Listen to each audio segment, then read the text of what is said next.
Today, our year-long message series studying the Gospel of John is coming to an end.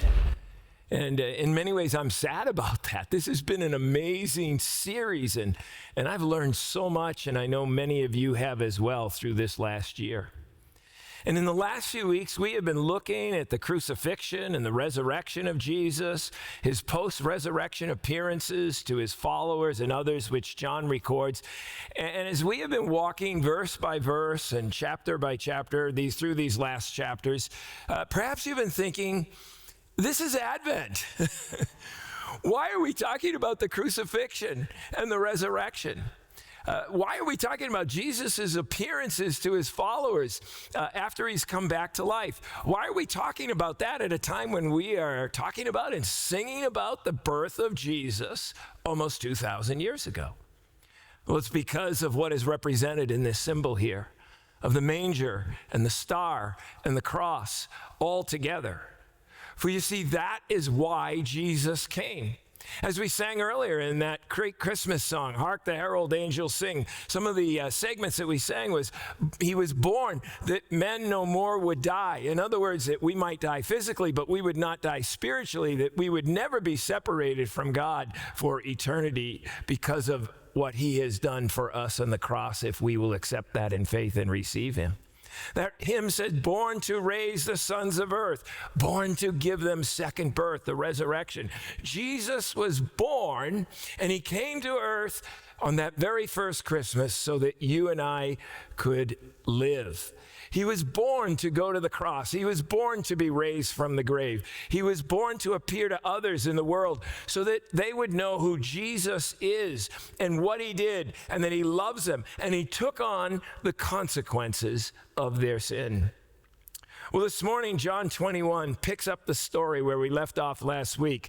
And as Laura read a few moments ago, beginning in verse 1, it says, afterward, Jesus appeared to his disciples by the Sea of Galilee. And it happened this way. Simon Peter, Thomas, also known as Didymus, Nathanael from Cana in Galilee, the sons of Zebedee, and two other disciples were together. I'm going out to fish, Simon Peter told them. And they said, we'll go with you. So they went out and got into the boat, but that night they caught nothing. I want us to think about this morning. Why is it that Peter is going back to fishing? Well, remember a few weeks ago, on the night before Jesus was crucified, we talked about that. And Jesus pulls Peter to the side, and he tells his followers, he's going to be betrayed. He's going to be turned over to authorities. He's going to be crucified. But on the third day, he's going to rise again. And in a way, he's saying to Peter, hey, Peter, take heart. Don't lose faith at these events that are about to unfold. Because, Peter, you're the leader of these disciples, and they need your leadership. They need your courage. They need your strength. And Peter, like any of us would have, looked Jesus in the eye and he says, you can count on me. I'm not going to let you down. Others might, but I'm your man. I would lay down my life for you. And Jesus looks Peter in the eye and he says, before the dawn comes, before the rooster crows in the morning, you're going to deny me. You're going to disown me 3 times. And no doubt Peter was stunned at that moment. And no doubt he was resolving more and more in his heart, deeper in his heart, that he would never, ever do that he would never turn away from God, and that he would show Jesus how faithful he was going to be. And then as we saw a few weeks ago, the story unfolded just like Jesus said it would. Peter stood in the courtyard as his rabbi Jesus is being tried for his life. And Peter, who wanted to be like his rabbi, because that's what a disciple is. A disciple is someone who wants more than anything else to be like their rabbi. So if Peter wanted to be like his rabbi, he should have stood there with blazing eyes and saying, that is my rabbi, and I want to be just like him. And so if you kill him, you're going to have to kill me too. But instead, Matthew 26 tells us that Peter said, him? Huh? Him? I never saw him before. Yes, you did, the girl says to him. You have the same accent that he does. I swear to God that I never met that man. You were with him. I saw you. May God damn me if I ever met that rabbi. That's literally what Peter says in that text. And in the story that Luke tells of that incident, Luke tells us that Jesus turned and he looked at Peter, and that look had to have been saying, Peter, you want to be like me?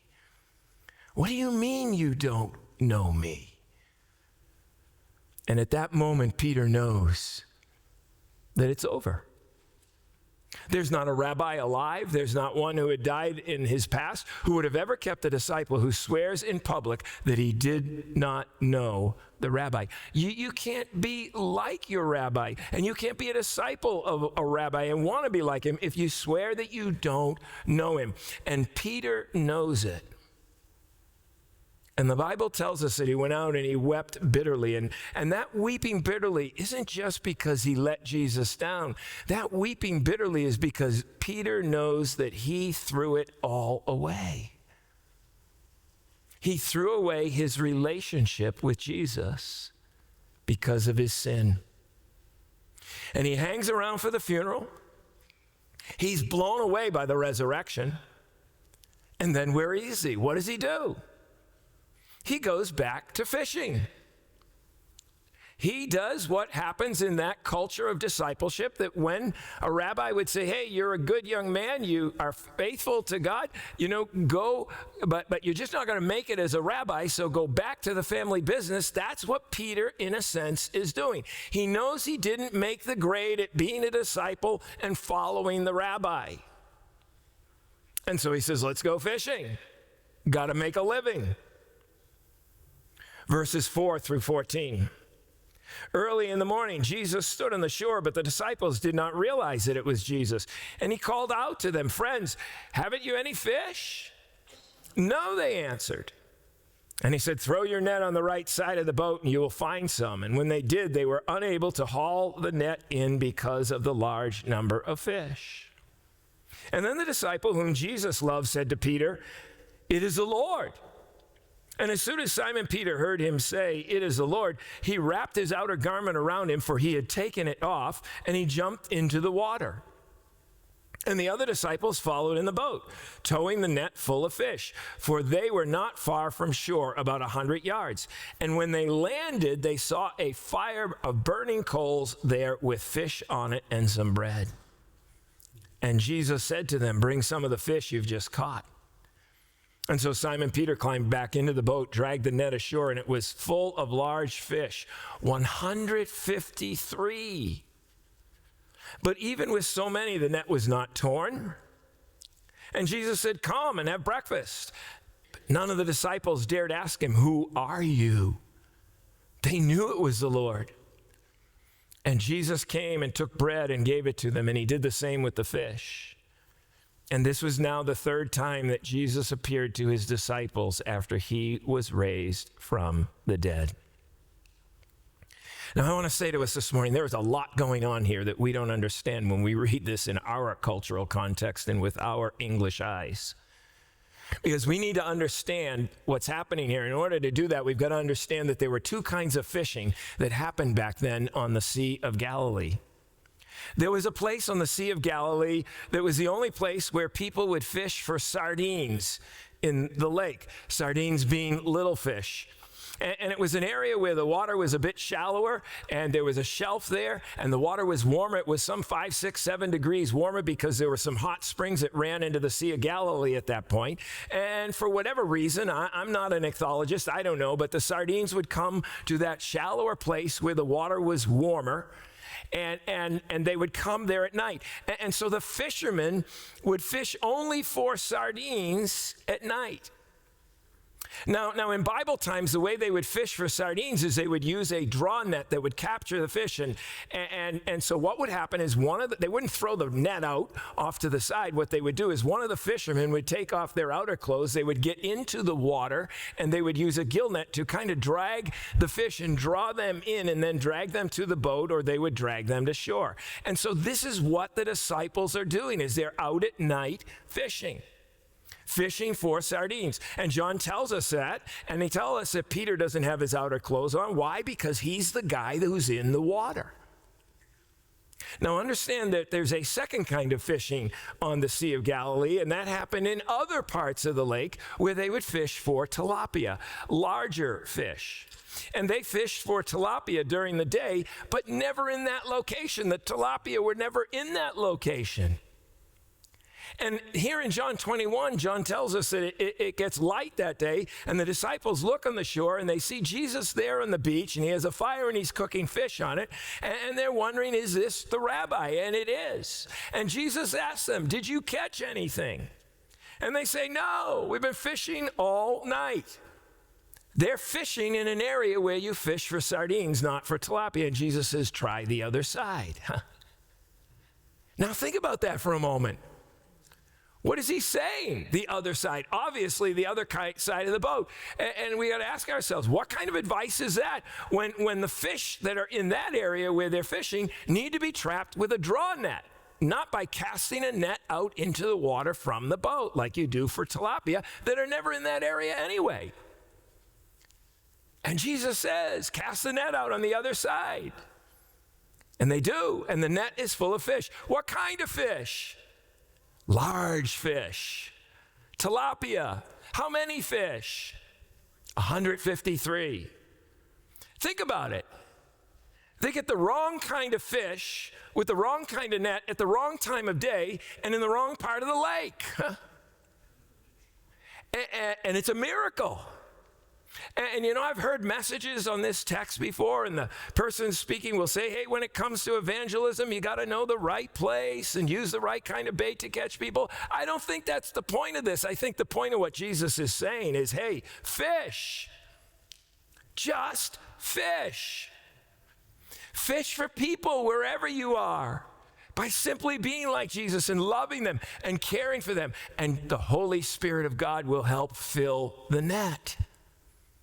And how do we know that that's what he's really talking about in the story? Well, it's because John says they caught 153 fish. And this is another miracle. Understand that this event happens some 30, 40, 50 years before John is writing his gospel. And maybe 153 fish isn't significant, but how does John remember that from 40 years before?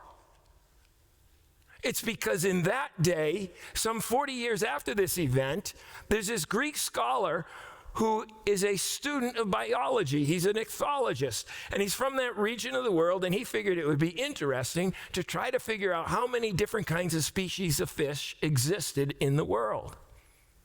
And maybe that was this guy's way of telling his wife, hey, I'm going to go out fishing all the time, right? I don't know. But this guy studied fish for some 20 years, and he travels around the Greek and the Roman world counting species of fish. And what he says is that there are 153 known species of fish in the world. Now, he's wrong. He doesn't know about fish that exist, here in the United States of America or around the rest of the world. But by his records, there were 153 fish species in the world. And I think that what John is saying here is that Jesus wants you and me as his readers to go fish for people and fish for everyone. We're supposed to catch them all. We don't pass up on anybody. And I got to tell you, Community Covenant Church, it's why I believe that we are a church who exists for others and not just for ourselves. And in a couple of weeks, as we get into a series in the month of January that we're calling Vision 2026, we're going to be talking about our ministry goal for next year. And that ministry goal is going to be about how Jesus wants us to reach our neighbors. He wants us to reach out to others. He wants us to reach out to people even who don't look like us or talk like us or who aren't in the same socioeconomic class as us. Jesus is saying everyone is important. I love everyone, and I want them to experience God's love and grace and forgiveness, and so go fish. It's interesting to me that one of Jesus' first encounters with those disciples involved fish in the story. And he calls them to follow him and tells them that they are going to fish for people. And here we have in one of his last encounters with them here on earth, it involves fish as well. And he's telling them to go have an impact on people and be part of people coming to faith in him and salvation through him. Jesus is teaching us here to follow him, to be like him, to love people and be part of them coming to faith. You and I are to go fish for people, which is one of the points of the card that Barbie has placed at these exits so that we can go out and we can say to our friends who maybe don't know Jesus or don't have a church family, say, hey, we'd love to invite you to come to Christmas Eve service with us.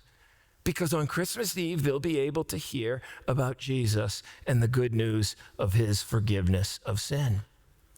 You see, it's not complicated, is it? We make this evangelism thing so complicated sometimes. And the reality is you and I don't have to be a scholar of the Bible to be like Jesus to people. We don't even have to have the spiritual gift of evangelism to help lead people to faith in Christ. You know how we can do that? We can do that simply by blessing people, which, as you know, if you've been around here for a while, means that we simply begin with praying for people, and then we listen to them with care and caring about their needs, and maybe we do that over a meal or a cup of coffee as we eat together, and then we find out their needs and we serve them with love, and then that gives us the opportunity to share our story of what Jesus has done in our life and what he can do in theirs if they will trust him in faith. And you say, well, how do I get the conversation going? Well, it's simple. It's three easy questions. How are you doing? Right? And don't accept fine for an answer. When they say fine, say, tell me more. Tell me more. That's the next question. Tell me more. And then as you listen and you care about what's going on in their life, near the end of the conversation is, hey, can I pray for you? Can I pray for you? And you pray a prayer asking God to help them with whatever is happening in their life. And can I tell us that if we will do that with people, we will be amazed at how over time and time again, God will open people's hearts. And we'll have that opportunity to be able to share with them about the relationship we have with Jesus. Jesus is saying, John is telling us through this last chapter as he's about to commission his people and say, go off and live like Jesus now, be his disciple. He's saying, go fish. Fish for everyone. But then the text takes a turn and it teaches another point to us, and that is that the only thing, it's not the only thing we're supposed to do to go fish for people as Jesus' followers. Look at John chapter 21, verses 15 through 17. When they had finished eating, Jesus says to Simon Peter, Simon, son of John, do you love me more than these? Now, understand, is an interesting thing going on here. When Jesus refers to Simon Peter as, or when Jesus calls Peter by his original name, Simon, it tells us that he's about ready to give him a rebuke. Earlier in his ministry, he had changed Simon's name to Peter, meaning rock. And all throughout the Gospels, we see that when Peter is acting in the way that's really good and helpful for Jesus, he calls him Peter. But when he doesn't, he reverts to calling him Simon. And so when Simon or Peter is acting like his former self, instead of acting like one whose life has been changed by Jesus, he calls him Simon. And so he's saying, Simon, do you love me more than these? And he's referring to the fishing equipment and the boat and the nets, because Peter has left Jesus to go back to the family business. And when Jesus asks him that question, do you love me more than these? Peter's reply is, yes, Lord, you know I love you. Now, there's an interesting wordplay going on here in this text, because when Jesus asks Simon if he loves him, the word that in Greek Jesus uses for love is the word agape, agapao, he says. And that is the highest form of love. It involves a total self-sacrifice and commitment to the other person. And Peter, who is painfully aware of his denial and his failure in sin, feels too guilty to claim that type of love for Jesus. He's broken. He's humbled. He's fully aware that his action of betrayal and denying Jesus precludes him from being able to make that kind of claim that he loves Jesus with an agape kind of love.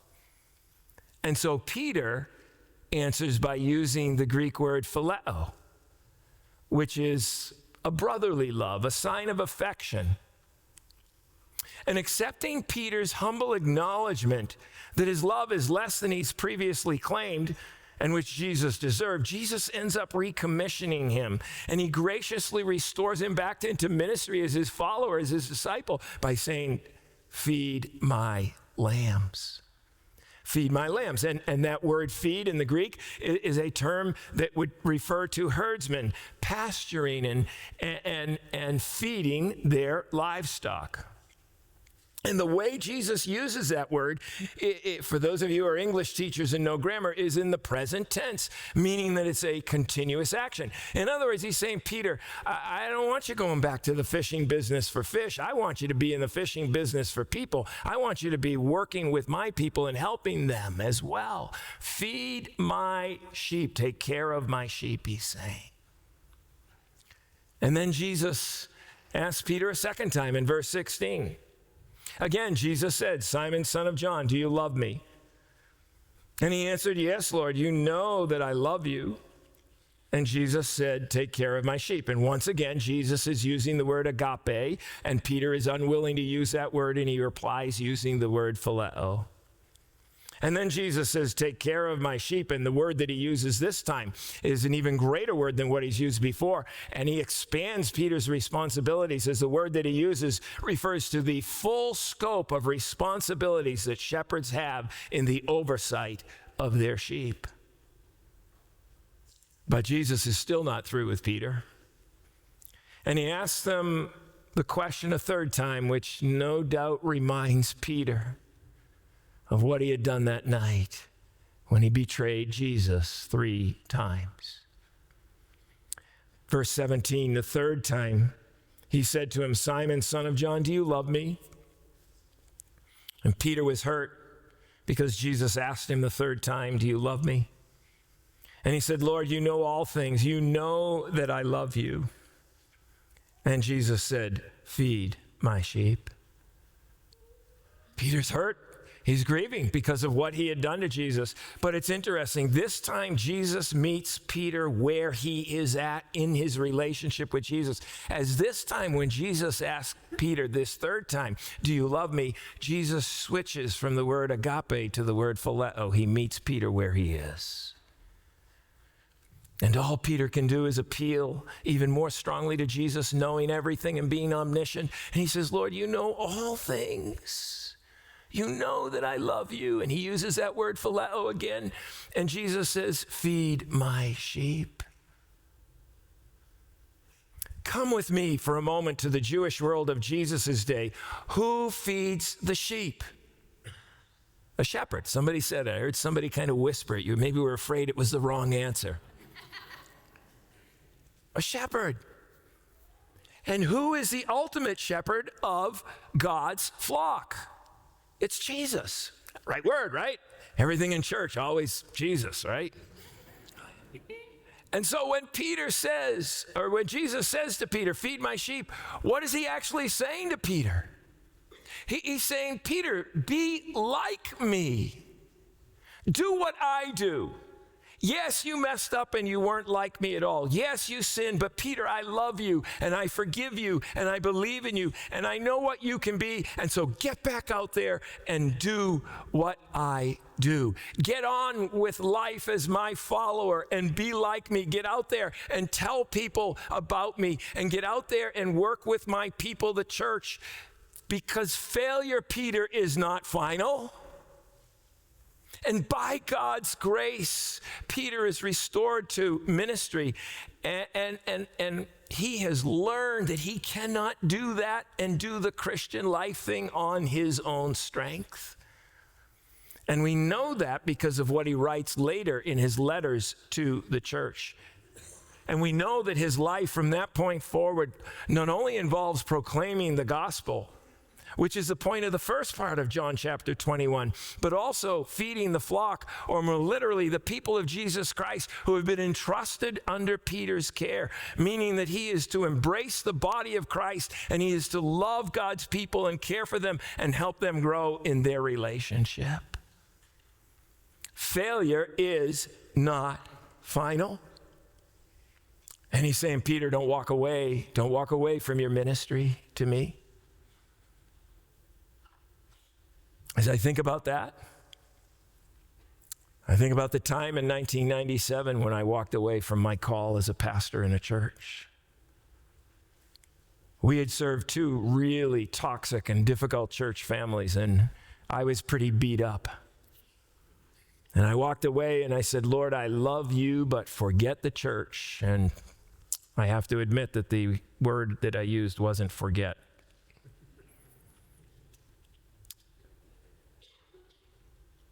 And in the midst of that, Jesus came to me and said, David, how would you feel if I said I love you, but forget Vanessa?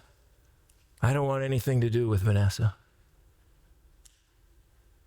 And over time, I realized that what he was saying was the church is my bride. And I love her. And I want you to love her too. And over time, I worked through those hurts and those wounds, and through spiritual direction and through a number of things that God used in my life. Ultimately, God restored me to ministry, and 3 years later, I was called back into the life of the church as a pastor. And I got to say, I will never leave my calling again. And what I want to say to us is that all of us at times are hurt and we're wounded. And we have so many people who walk away from the Church of Jesus Christ as a result of that. And they say, Lord, love you. Forget the church. Don't want anything to do with the church. And what God is saying to us here through Peter's experience and through what John is saying to us in John chapter 21 is not only are you and I called to fish for people in the world, but we are called to embrace God's people, the church, even with all of our idiosyncrasies and our warts and all of the EGR people we have amongst us, right? Extra grace required people. And newsflash, you're an EGR person. And I'm an EGR person. Just ask the lead team that has to work with me all the time. They get it. They see my failings at times and the way maybe I don't respond to things sometimes in the way I should as God's person.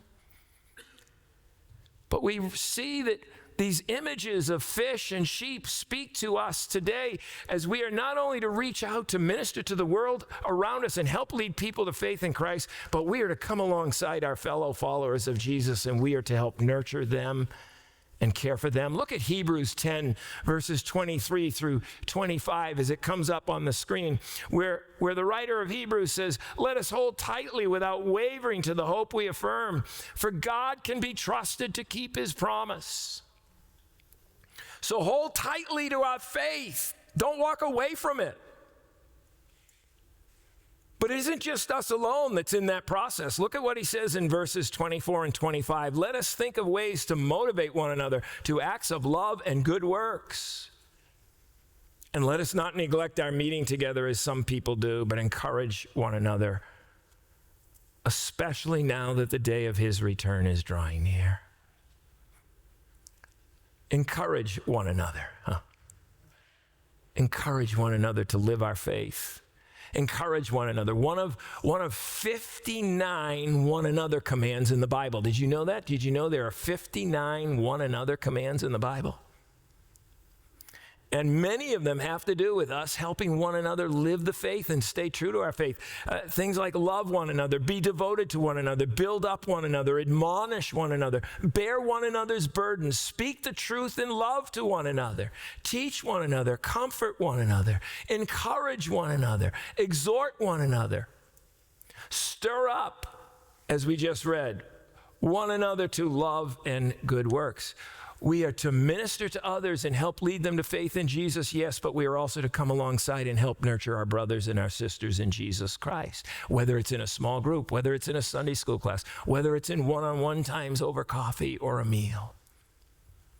And if we are going to fulfill these things that Jesus is calling us to, here at the end of the Gospel of John, that it involves a commitment to him that means being willing to sacrifice everything for him as we follow him. It means being willing to say, like the saint of old, after all he's done for me, there isn't anything I wouldn't do for him. And it may be as it is for some Christians in our world today, like we see going on in Sudan and other places in the world. It may be that we make the ultimate sacrifice because we follow Jesus.